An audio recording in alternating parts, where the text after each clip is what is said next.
시청자 여러분 안녕하십니까? 5월 9일 뉴스프라임 시작하겠습니다. 첫 코너는 취재 기자와 함께 경제계 이슈를 정리해보는 시간이죠. 프라임 이슈 오늘은 신민성 기자와 함께하겠습니다. 어서 오세요. 안녕하세요. 자, 오늘 첫 번째 프라임 이슈는 미중 갈등으로 미국의 반도체 수입 시장에서 지금 중국의 점유율이 상당히 크게 하락한 것으로 나타났습니다. 이 와중에 덕을 본 나라는 따로 있었는데 대만과 베트남이 바로 그 수혜를 입었다고요.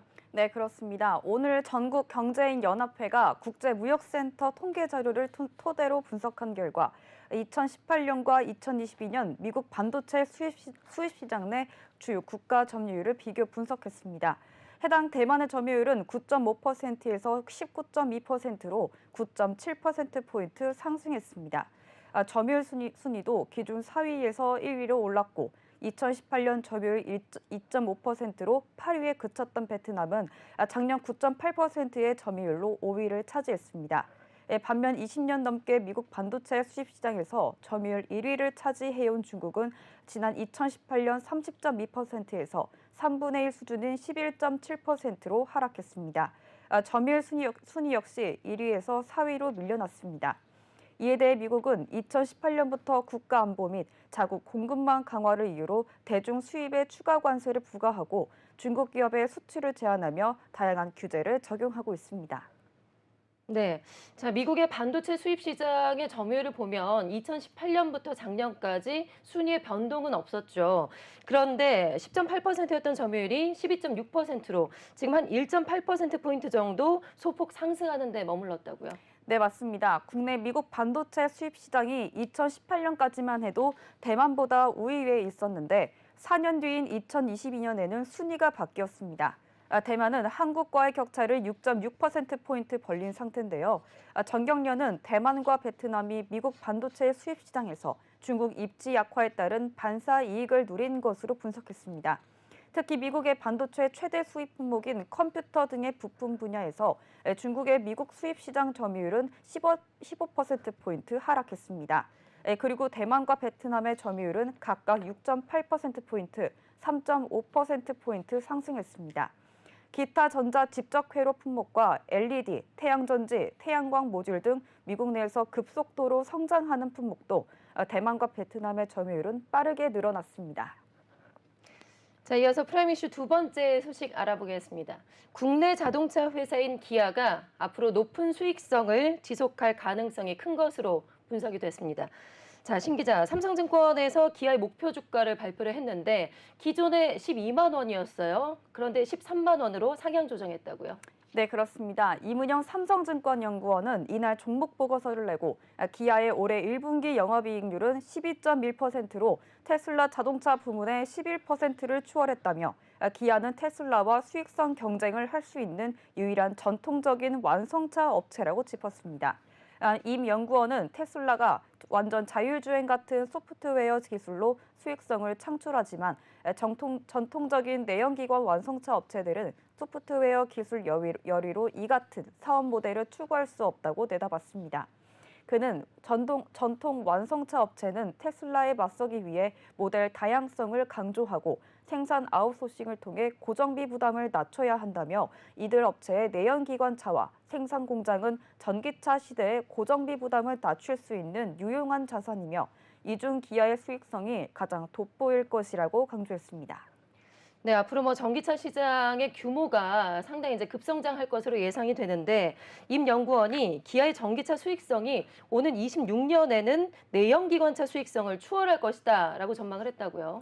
네, 그는 내연기관차 모델은 스포츠 유틸리티 중심으로 재편되고 내연기관차 신차는 파워트레인 변경 없이 디자인을 바꾸고 운전자 지원 시스템 기본 사양화로 수익성을 극대화할 것이라며 지난해 8.4%를 기록한 기아의 영업이익률은 올해 11.8%에서 2025년에 13%로 높아질 것이라고 예측했습니다.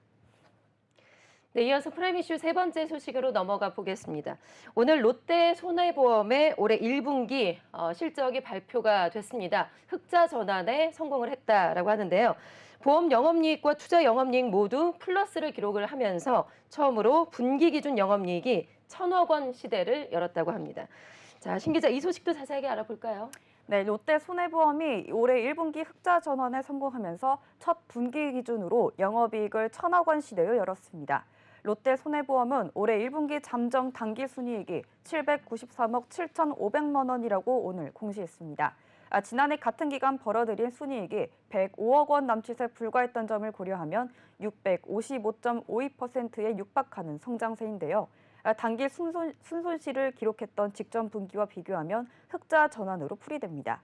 특히 보험 영업이익과 투자 영업이익을 더한 전체 영업이익은 1,050억 원에 달했습니다. 분기 기준 영업이익이 1,000억 원대를 기록한 것은 창사 이래 처음입니다. 지난해와 비교하면 같은 기간보다 628.51% 상승했습니다. 특히 장기 보장성 보험 중심으로 보험업 본연의 경쟁력을 끌어올린 게 주요한 걸로 풀이됩니다. 네, 그리고 좀 자세하게 살펴보면 롯데손해보험의 원수보험료 같은 경우는 5,050억 원으로 전체 보험료의 84.8%를 차지했어요. 이 부분도 좀 자세하게 알아볼까요? 네, 롯데손해보험은 대주주 변경 직후인 지난 2020년 1분기 장기 보장성 보험 원수 보험료와 비교하면 3년 새 44.5% 성장했습니다. 더불어 원수 보험료 내 비중은 21.3%포인트나 늘었는데 이처럼 보험 영업이익은 양적 성장과 함께 질적 성장도 동반됐습니다.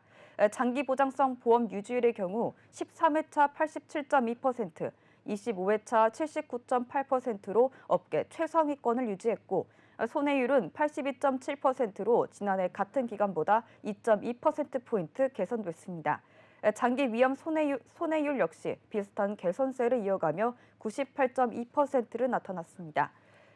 자동차 보험 손해율은 77%로 집계됐으며 투자 영업이익은 지속적인 자산 리밸런싱과 개선된 자산 운용이익을 덕에 크게 늘었습니다.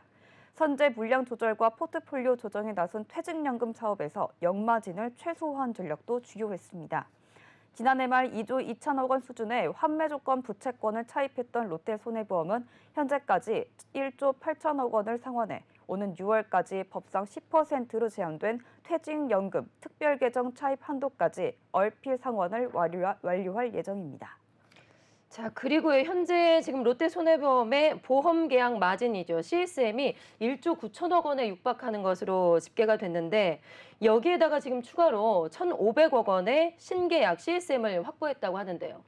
네, 맞습니다. 앞서 롯데손해보험은 올해 초 1조 8,005억 원의 CSM에서 상각수익 410억 원을 인식했지만 추가로 1,551억 원의 신계약 CSM을 확보했습니다.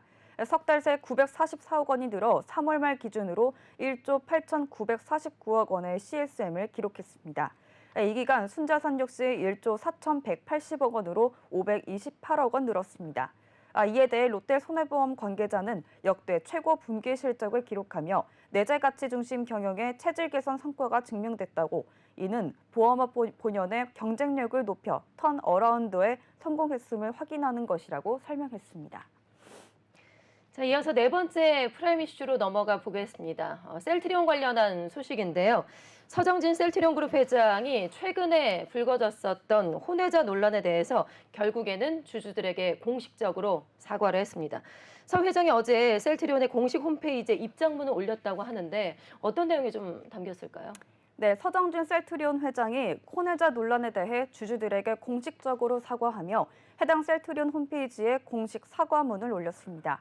서 회장은 해당 입장문에서 주주 여러분께 큰 심려를 끼쳐드려 진심으로 사죄드린다며 최근 언론에 알려진 것이 모두 진실은 아닐지라도 과거의 어리석고 무모한 행동으로 여러분께 돌이킬 수 없는 큰 실망을 드렸다. 어떤 질책도 피하지 않고 겸허히 감수하겠다고 말했습니다. 이어 개인의 잘못에 대한 비난의 화살은 오로지 저에게만 겨누어 주셨으면 한다며 임직원들에게 질책의 시선이 돌아가지 않도록 주주 여러분들께 너그러운 마음으로 회사를 바라봐 주실 것을 간곡히 부탁드린다고 덧붙였습니다.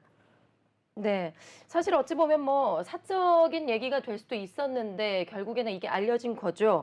서 회장이 법정 소송 끝에 혼외자 2명을 자신의 호적에 결국적으로 올리면서 이 사실이 알려지게 됐습니다. 그리고 곧바로 이렇게 논란에 휩싸인 거죠. 네, 서 회장의 혼외자 2명이 2년 전 수원 가정법원에 친생자 인지 청구 소송을 제기했고 조정이 성립되면서 법적 달로 호적에 오른 사실이 알려졌습니다. 경제기획선 셀트리온이 향후 상속 분쟁 가능성에 주목하며 지배구조에도 변화가 생기는 것 아니냐는 말까지 나오고 있는 상황입니다. 다만 서 회장은 주주님들께서 부여한 소임을 끝까지 수행해 회사의 가치가 훼손되지 않도록 최선을 다하겠다며 자신이 중심이 돼 경영을 이끌어 가겠다는 뜻을 분명히 했습니다. 네, 이어서 프라임 이슈 다섯 번째 소식 짚어보겠습니다. 신한은행의 사모펀드 부실 판매 의혹을 수사 중인 경찰이 오늘 신한은행의 본점을 압수수색했습니다. 자, 신 기자, 경찰이 이 사모펀드 판매 관련 자료 등을 확보를 했는데 어떤 문제가 있었던 걸까요?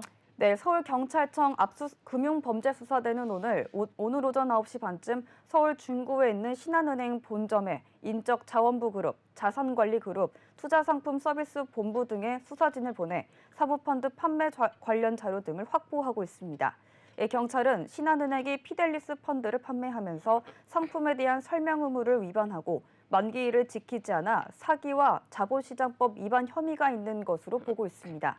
문제가 된 펀드는 싱가포르 무역회사인 에이피스 등이 바이억에서 받은 확정 매출 채권에 투자하는 상품으로 2019년 7월부터 이듬해 1월까지 신한금융투자에서 판매됐습니다. 앞서 피델리스 펀드 투자자 20명은 작년 9월 서울경찰청에 사기와 자본시장법 위반 등의 혐의로 신한은행을 고발한 바 있습니다. 신한은행에서 판매된 총 피델리스 펀드 규모는 1,800원인 것으로 알려졌습니다. 자, 그리고 SG증권발 폭락 사태 여파도 계속되고 있죠. 이와 관련한 소식 프라임 이슈 여섯 번째 소식으로 알아보겠습니다. SG증권발 주가 조작 사건에 대해서 지금 전 사회적인 공분이 확대가 되고 있는데 신 기자, 1차 단속 주체라고 할 수가 있는 지금 한국거래소에서 감시 시스템이 제대로 작동하지 않았다라는 비난 여론이 계속되고 있어요. 네, 시장감시위원회의 불공정 거래 심리 실적 자료에 따르면 시과미는 올해 1월부터 4월까지 총 23건의 불공정 거래를 적발해 금융위원회에 혐의 통보한 것으로 확인됐습니다. 지난해 같은 기간 적발한 불공정 거래 건수는 총 39건으로 올해 들어 41% 감소한 것입니다. 불공정 유형은 부정거래, 시세 조종, 미공개 정보 이용, 보고 의무 위반 등 기타 등 4개 항목으로 나뉘는데 이번 주가 조작 사태 이후 거래소의 불공정 거래 심리 실적이 공개된 것은 처음입니다. 해당 종목들이 수년간 동종업권 내 다른 주식들과 매우 차별적인 주가 흐름을 보였을 뿐 아니라 B2의 끝판왕이라는 불리는 CFD가 동원됐음에도 거래소의 올 시세 조정 적발 건수는 제로였습니다. 자, 올해 적발된 불공정 거래 그 유형별로 보면은 부정 거래가 12건으로 가장 많았는데요. 지난해 하반기에 적발된 건수가 바로 12건이었습니다. 그런데 올해는 넉 달 만에 이 건수를 다 채운 거라고요. 네, 거래소는 세부 내용을 밝히지 않았지만 부정 거래의 주요 특징에는 최대 주주 및 경영진이 관여한 내부자 관련 부정 거래, 실체가 불분명한 명목회사 등 차입금 및 타인 자본으로 기업을 인수하고 주가 부양 후 차익을 실현하는 경우, 신사업 진출 발표 등 주가 상승 테마 형성 등이 꼽힙니다. 하지만 부정 거래를 제외한 심리 실적은 모두 전년 대비 대폭 줄었습니다. 미공개 정보 이용은 23건에서 10건, 보고 의무 위반 등 기타는 4건에서 1건으로 감소했는데 부정 거래를 제외한 불공정 거래 심리 실적은 11건으로 월 평균 2.75건에 불과했습니다. 네, 이번에 있었던 SG증권발 폭락 사태에 대해서 가장 큰 논란이 되고 있는 것이 바로 시세 조정입니다. 그런데 이 시세 조정은 한 건도 적발을 하지 못했는데 올해 금융위에서 통보한 건수가 전무했다고요. 네, 그렇습니다. 이는 1월부터 4월까지 적발 건수 8건과도 대비되는 수치인데다 불공정 거래를 의심할 수 있는 시장 경보는 연초 이후 4월까지 무려 993건 발동됐습니다. 또 지난해 같은 기간에는 690건에서 무려 43.9%로 급증한 수준인데다 그럼에도 이번 사태가 촉발되기 전까지 시세 조정에 대한 이상 감지가 한 건도 이루어지지 못한 셈입니다. 일각에서는 거래소가 고도화된 주가 조작 수법에는 사실상 무방비 상태가 있다는 지적도 나오고 있는데 이에 거래소 관계자는 올해 적발된 부정거래 중 3건은 시세 조정이 함께 이루어진 사건이라며 최근 투자조합이 관여하는 등 부정거래가 증가하면서 심리 의뢰 및 심리 또한 이에 집중됐다고 설명했습니다. 이어서 7번째 프라임 이슈 살펴보겠습니다. GS건설이 인천 검단 신도시 아파트 주차장 붕괴 사고 관련해서 책임을 인정하고 결국에는 사과를 했습니다. 자, 이에 대해서 GS건설 측에서 사고 원인을 밝혔는데 입장이 뭐라고 나왔을까요? 네, GS건설은 오늘 공식적인 조사위원회 조사와 별도로 자체 조사를 병행해 진행하는 과정에서 초음파 촬영을 통하여 설계와 다르게 시공된 것으로 추정되는 일부 부분을 발견했다고 밝혔습니다. 이어 이에 대한 책임을 인정하고 깊이 사과드리며 이러한 사실을 즉시 사고조사위원회에 알리고 향후 조사 과정에서도 철저하고 투명하게 협조할 것이며 건물의 안전 확보에 필요한 모든 조치를 취할 것이라고 말했습니다. GS건설은 이번 사안을 두고 공기 단축은 없고 원가 감소도 최대 1,000만 원 안팎으로 단순 과실이 원인으로 자체 조사됐다며 이번 사고를 계기로 설계사, 업역인 구조 설계 자체에 대해서도 철저하게 재확인해 입주 예정자들의 불안감을 해소하겠다고 설명했습니다. 네, 이번 사고로 인해서 아무래도 입주를 앞두고 있는 입주 예정자들 불안감이 상당히 컸을 텐데요. GS건설 측에서 추가로 안전점검에 나서겠다라고 밝혔다고요.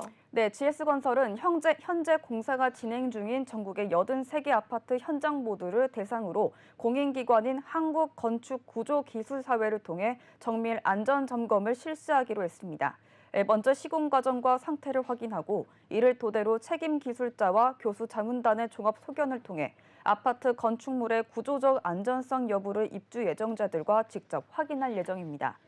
점검이 실시되는 3개월간 CEO 임병영 부회장과 CSO 우무현 사장이 직접 83개 현장을 포함해 전국 110개 모든 현장을 순회하며 현장 안전 점검 회의를 진행할 계획입니다. 네, 이어서 프라임 이슈 8번째 소식 알아보겠습니다. 다음 달 1일부터 대한항공이 국제선 노선을 시작으로 기내 와이파이 서비스를 시작하겠다라고 밝혔습니다. 자, 신 기자, 다른 항공사에선 사실 이미 이제 와이파이 서비스가 진행이 됐었죠. 그런데 왜 대한항공은 안 되냐라는 불만이 좀 많았었는데 와이파이 서비스가 시작이 되면 단거리 노선부터 투입이 된다고요? 네, 그렇습니다. 대한항공은 다음 달 1일부터 국제선 노선을 시작으로 기내 와이파이 서비스를 본격 시작한다고 밝혔습니다. 기내 와이파이 서비스가 가능한 보잉 기종은 김포 오사카, 인천 후쿠오카, 인천 오사카 등 단거리 노선에 우선 투입될 예정인데요. 이를 시작으로 에어버스 보잉 등 다양한 기종으로 확대하고 순차적으로 국제선전 노선에서 서비스를 제공할 계획입니다. 대한항공은 고객들이 항공 여행 중 필요에 따라 기내 와이파이 서비스를 선택할 수 있도록 요금제를 인터넷과 메시징으로 구성하고 운항거리와 서비스 이용 시간에 따라 세분화했습니다. 네, 많은 분들이 아마 이용을 하실 것 같은데 이렇게 되면 이제 요금이 궁금해집니다. 특히 일본이나 중국과 같은 단거리 노선에서 뭐 카카오톡이나 라인 같은 텍스트 메시지만 이용할 경우에는 요금이 어느 정도나 나오게 될까요? 네, 일본, 중국 등 아시아 국가 단거리 노선에서는 카카오톡, 라인 등을 통해 텍스트 메시지만 이용할 경우 요금은 4.95달러로 나타납니다.